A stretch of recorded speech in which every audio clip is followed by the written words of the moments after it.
వర్షాలు అనేవి బీభత్సంగా పడుతున్నాయి అన్న. వర్షాల మూలంగా పని అనేది కొంచెం తక్కువగా ఉంది, అందుకని వీడియోలు అనేవి తీయట్లేదు.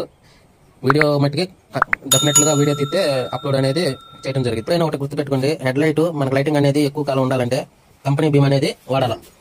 కంపెనీ బీమ్ అనేది వాడితే క్వాలిటీ బాగుండిద్ది, ఎక్కువ రోజులు వైట్ కలర్ అనేది బాగా ఉండిద్ది. డూప్లికేట్ ఎప్పుడైతే చేస్తామో ఈ వైట్ కలర్ అనేది రెడ్ కలర్ లోకి మారిపోతుంది అన్న. అందరికి ఆయన ఈ బండికి అనేది హెడ్ లైట్ ఎల్ఈడి బల్బ్ అనేది ఒక కంప్లైంట్ ఉంది. పోతే హెడ్ లైట్ బీమ్ కూడా బాగా డ్యామేజ్ జరిగింది. హెడ్ లైట్ బీమ్ డ్యామేజ్ అంటే పగిలిపోవడమే కాదు, బాగా రెడ్ కలర్ గా మారిపోయింది. బండి అప్పుడు వచ్చింది అయితే ఒక 7 సంవత్సరాలు ఇట్లా గడిస్తే ఈ కలర్ అనేది వచ్చింది.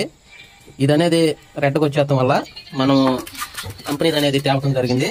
ఇది వచ్చేసరికి ఇది పార్ట్ నెంబరు 500 రూపాయలు కంపెనీది. దీనికి బల్బు కూడా ఎల్ఈడి బల్బు యూజ్ చేయడం జరుగుతుంది. ఓకే ఫ్రెండ్స్, ఇదనమాట దీనికి వేసే ఎల్ఈడి బల్బు.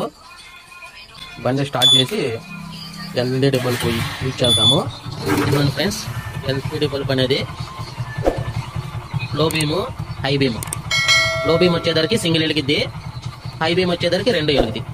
లో బీము ఈ సైడ్ వెలుగుతుంది, హై బీము ఈ సైడ్ వెలుగుతుంది. అది హై బీమ్ రెండోది, 2 కలిపితే హై బీమ్ అనమాట. ఇవన్న చూడండి, ఇది అనేది వైట్ బల్బుకి కింద పార్కింగ్ బల్బ్ అనేది బ్లూ కలర్ వాడతాను.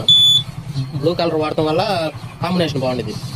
పైన అనేది వైట్ వెలుగుతా, కింద అనేది బ్లూ వెలిగితే బాగుండిద్ది. కస్టమర్కి చెబుతాను, చెప్పి ఇలా అన్నా ఇలా బాగుంటుంది అని చెబుతాను. దాన్ని బట్టి కస్టమర్ ఏమంటే వెళ్తాను, లేదంటే నార్మల్ బల్బే చేస్తాను. చూడండి, 2 పక్కన పెడితే చాలా బాగుంటుంది అనమాట. అందుకని చెప్తా, ఏదో మనకు నచ్చింది చెబుతాను, తర్వాత కస్టమర్ ఇష్టాన్ని బట్టి చేస్తాను అనమాట.